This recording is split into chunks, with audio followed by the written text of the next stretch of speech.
E aí, galerinha, beleza? Pessoas, só respondendo a uma pergunta sobre o dom de línguas, e ela foi feita no YouTube, eu achei interessante trazer aqui para vocês, e a pessoa quer saber se eu acredito ou não.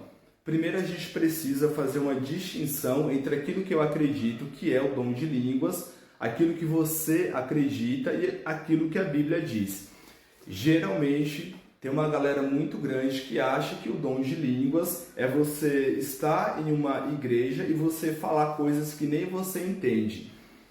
E o outro que está do seu lado também não compreende nada. E essa galera usa o texto que está em Atos, capítulo 2, e é o que eu vou ler aqui para vocês. E na leitura eu já vou trazer a interpretação. Só lembrando que eu acredito no dom de línguas, mas o dom de línguas conforme o que a Bíblia diz. Se você quiser ler, o versículo é o 4, e o versículo 4 começa dizendo o seguinte: todos ficaram cheios do Espírito Santo e começaram a falar noutras línguas, conforme o Espírito lhe concedia. Primeiro a gente entende que o dom de línguas ele realmente existe. Esse dom foi concedido aos discípulos no dia de Pentecoste e eles realmente falaram em outras línguas. Só que a questão é que línguas são essas e de que forma esse dom ele é dado. E aí entra a resposta, versículo 5, fala o seguinte: havia em Jerusalém judeus devotos a Deus, vindos de todas as nações. Ou seja, lá em Jerusalém tinha os judeus e tinha os devotos de todas as nações. Então a gente tinha ali o pessoal da Grécia, a gente pode entender que tinha os próprios romanos e o pessoal de outros países ali, de outras regiões.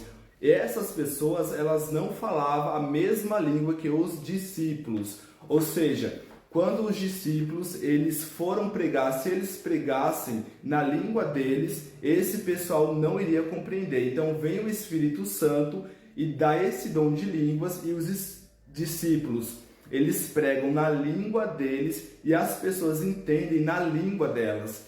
Olha o que a Bíblia diz, só para a gente fechar esse assunto. Pois, isso versículo 5, pois cada um os ouvia falar em sua própria língua. Ou seja, galera, primeiro a gente precisa entender que o dom de línguas ele é dado com um propósito missionário. Eu vou dar um exemplo para vocês. Imagina que eu saio daqui do Brasil, eu vou para a China, para os Estados Unidos, para qualquer outro país, eu não falo inglês, não falo mandarim, e lá ou na China ou nos Estados Unidos eu começo a pregar em português, na minha língua, e as pessoas entendem em inglês ou em mandarim para quem está na China. Esse é o dom de línguas, que foi o que aconteceu aqui no dia de Pentecoste com os discípulos. E só para a gente fechar esse assunto, toda vez que você vê um anjo, ele se comunicando com alguém, eu vou usar a título de exemplo Maria, mãe de Jesus, ele falou e Maria compreendeu. Ele não falou uma língua estranha que ninguém consegue decifrar e aí a Maria teve que ir lá ver um tradutor ou teve que decifrar essa língua. Aí tem uma galera que fala assim: beleza, Manuel, mas quando eu estou na minha igreja eu falo em línguas e quem está do meu lado interpreta. Galera, isso não tem propósito, não edifica. Eu não vou lembrar o texto, mas tem um texto na Bíblia que fala que os frutos do Espírito é o que? Bondade, é a mansidão, é o domínio próprio, é o amor. E aí fala que contra essas coisas não há lei. Quem diz isso é Paulo. Nesse texto, depois eu posso trazer a referência, Paulo não fala o dom do Espírito ou os dons do Espírito é o falar em línguas. Paulo não diz isso. Ou seja, galera, com base na Bíblia, não existe respaldo para esse dom de línguas onde as pessoas falam e ninguém entende.